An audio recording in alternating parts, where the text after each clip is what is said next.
Livre des Actes des Apôtres, chapitre 6.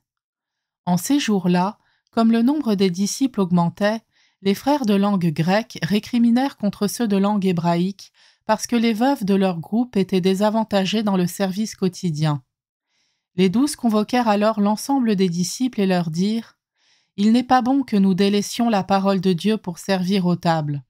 Cherchez plutôt, frères, 7 d'entre vous, des hommes qui soient estimés de tous, remplis d'Esprit Saint et de sagesse, et nous les établirons dans cette charge. En ce qui nous concerne, nous resterons assidus à la prière et au service de la parole. » Ces propos plurent à tout le monde, et l'on choisit Étienne, homme rempli de foi et d'Esprit Saint, Philippe, Procore, Nicanor, Timon, Parménas et Nicolas, un converti au judaïsme originaire d'Antioche. On les présenta aux apôtres, et après avoir prié, ils leur imposèrent les mains.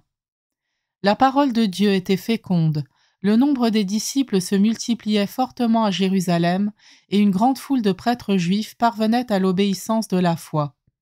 Étienne, rempli de la grâce et de la puissance de Dieu, accomplissait parmi le peuple des prodiges et des signes éclatants.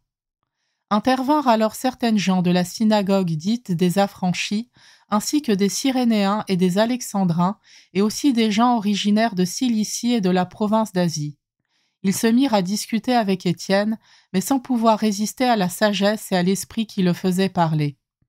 Alors ils soudoyèrent des hommes pour qu'ils disent « Nous l'avons entendu prononcer des paroles blasphématoires contre Moïse et contre Dieu. » Ils ameutèrent le peuple, les anciens et les scribes, et s'étant saisis d'Étienne à l'improviste, ils l'amenèrent devant le Conseil suprême. Ils produisirent de faux témoins qui disaient « Cet individu ne cesse de proférer des paroles contre le lieu saint et contre la loi.